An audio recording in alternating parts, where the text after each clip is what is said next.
Aduna siguro yung mga panahon nga laayan kita og kawad-an ug kadasig sa pagpangalambo sa gingharian sa Dios tungod sa atong tawhanong kahuyang ug kinaiya. Apan nagpasalig si Jesus, mga igsuon ko diha ni Kristo nga siya magauban kanato sa kanunay diha sa pagpangalagad sa atong isig katawo by our words and deeds.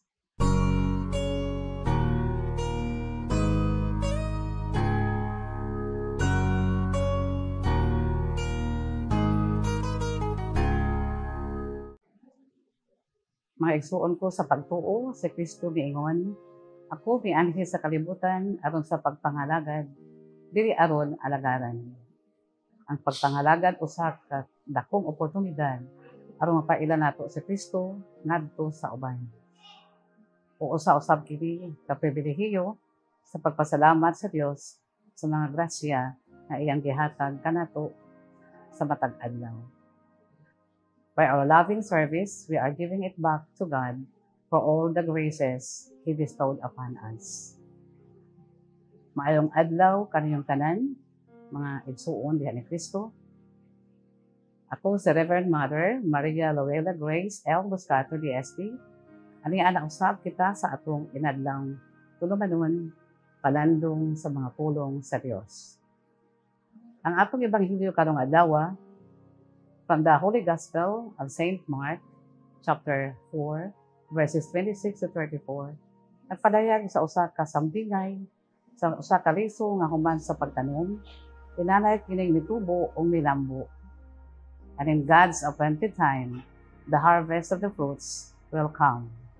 Secondly, gitandi ni Jesus that the kingdom of God is like a mustard seed, ang kung tini itanong o mutubo, it will become the largest plants.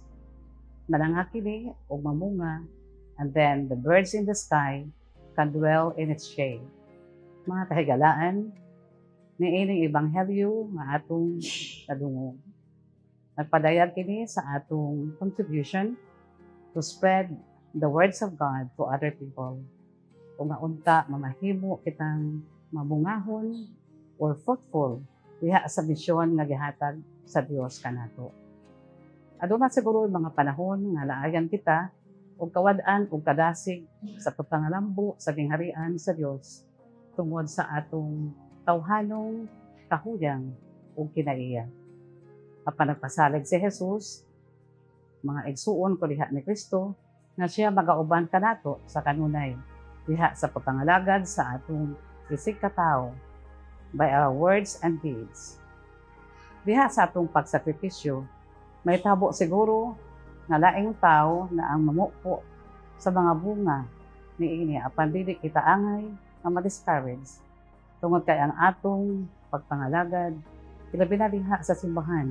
Dili man aron kita mahimong inila o sikat, kundi ang atong pagpangalagad usa ka pagpadayag sa atong dakong gugma sa Dios.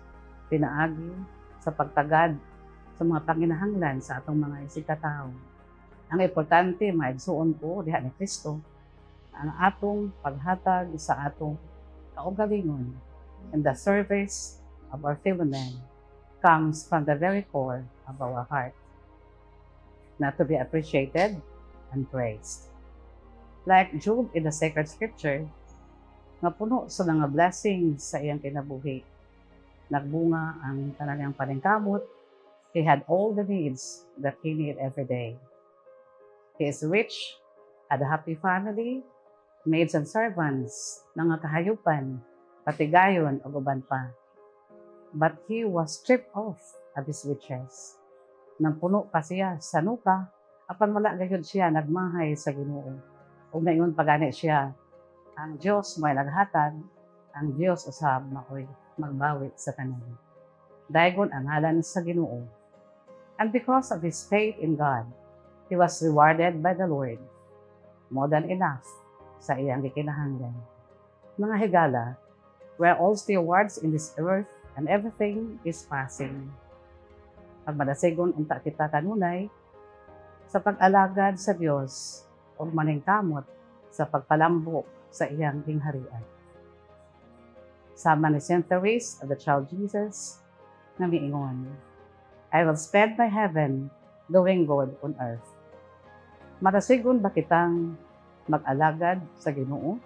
Bisan pa man kung may way magdayeg o maghatag kanato suhol diha sa atong pagpangalagad alang sa gingharian sa Dios.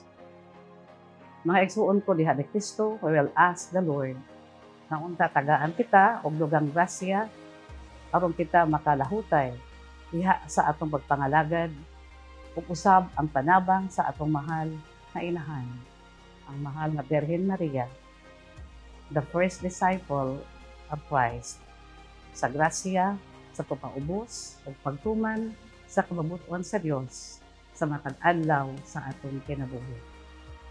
Mary, help us to embrace the call to proclaim the gospel and fulfill the Great Commission in our own lives. Amen.